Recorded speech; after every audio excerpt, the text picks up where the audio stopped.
सभी को राधे राधे।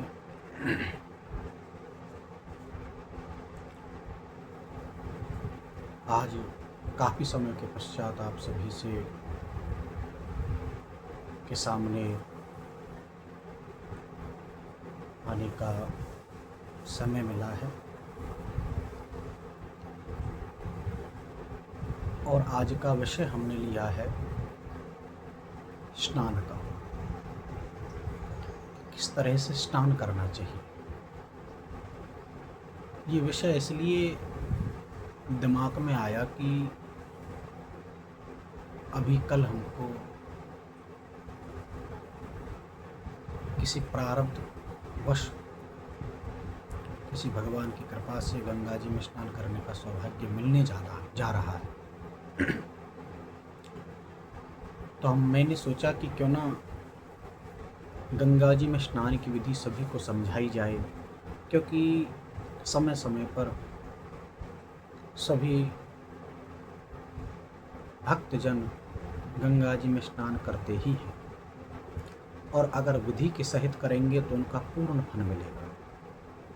बिना विधि से पूरा फल नहीं मिलता। इसलिए मैंने सोचा कि आप सभी को गंगा जी में स्नान की सामान्य विधि से अवगत कराया जाए। सबसे पहले तो कुछ दूर से ही नंगे पैर गंगा जी के समीप तक जाएं और जाने के बाद सबसे पहले गंगा जी को प्रणाम करें। फिर गंगा जी में स्नान और अब अगर व्यवस्था बन सके तो गंगा जी का पूजन करें। किसी भी तीर्थ में जाएं तो पहले उस तीर्थ का पूजन करें। गंगा जी में जाएं तो गंगा जी का पूजन करें और पूजन करने के बाद फिर स्नान के लिए संकल्प करें।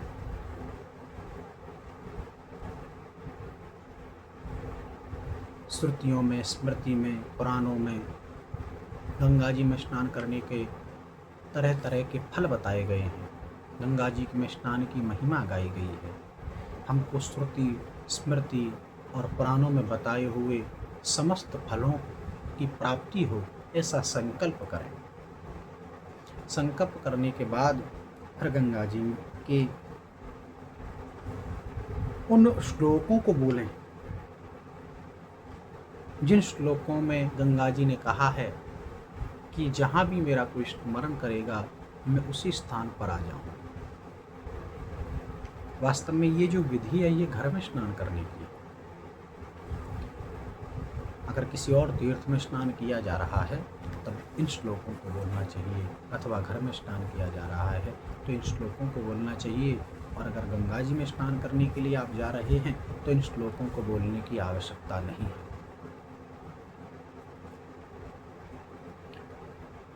जो गंगा जी का जल है ये सबसे श्रेष्ठ है। इसकी महिमा बहुत है। जैसे कुएं से निकाला हुआ जल उससे श्रेष्ठ है झरने का जल, झरने के जल से श्रेष्ठ है सरोवर का जल, सरोवर के जल से श्रेष्ठ है नदी का जल, और समस्त नदियों के जलों से श्रेष्ठ है तीर्थ का जल, और तीर्थ के जल से श्रेष्ठ है गंगा जी का जल। इसलिए गंगा जी का जल सभी से श्रेष्ठ है।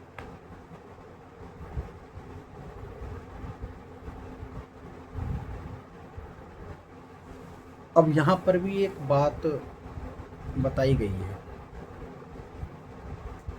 कि जहाँ पर धोबी का सिलापट रखा हो,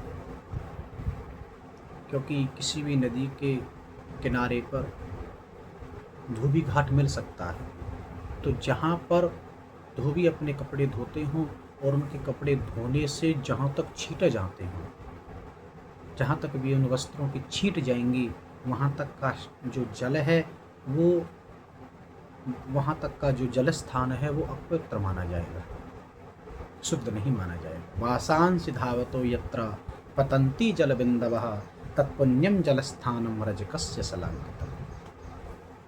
इसलिए उस स्थान पर जहाँ तक धोबी के वस्त्रों की छींटें जाती हों उस स्थान को अपवित्र मानकर उसमें स्नान नहीं करना चाहिए। इसके बाद फिर गंगा मैया को प्रणाम करके, अगर गंगा जी में स्नान करने के लिए गए हैं तो गंगा मैया को प्रणाम करके गंगा जी में उतर जाएं और कम से कम जहाँ तक नाभि हो वहाँ तक जल में जा कर के और कान और अपने नाकों को बंद करके और फिर गंगा जी में डुबकी लगाएं। 3, 5, 7 या 12 इस तरह से डुबकी लगाएं। और डुबकी लगाने से पहले अपनी शिखा को खोल लें। गंगा जी में मल मूत्र का त्याग न करें, वस्त्रों को न धोएं, वस्त्रों को न निचोड़ें, किसी भी तरह से उसमें थूकें ना, और किसी भी तीर्थ में और गंगा जी में भी कभी भी शौच काल का वस्त्र पहन करके स्नान न करें। जिन वस्त्रों से हम शौच गए हों उन वस्त्रों को पहन करके स्नान न करें, ये नियम है। इस तरह से जब स्नान किया जाता है तो गंगा जी में स्नान करने का पुण्य प्राप्त होता है। एक और नियम है कि गंगा जी में स्नान करने के बाद अपने शरीर पर जो जल रहता है उस जल को न पोंछें, उसको शरीर पर ही सूखने दें। ये उत्तम पक्ष है। शरीर पर जब जल सूखता है तो गंगा जी में स्नान करने का पूर्ण फल मिलता है। विशेष ध्यान करने वाली बात है कि किसी तरह से कोई तेल लगा करके गंगा जी में स्नान न करें, मल करके गंगा जी में स्नान न करें, अपने शरीर को बहुत मल करके न धोएं, अपने किसी वस्त्र को गंगा जी में न धोएं, न निचोड़ें। अगर निचोड़ना आवश्यक है तो थोड़ी दूर जा कर के जहाँ जो उस स्थान पर निचोड़ें कि उस वस्त्र का निचोड़ा हुआ जल गंगा जी में दोबारा आकर के न मिल सके। मल मूत्र का विशेष ध्यान रखें, गंगा जी में न त्यागें, थूकें भी न, अपने शरीर को मींडें भी न।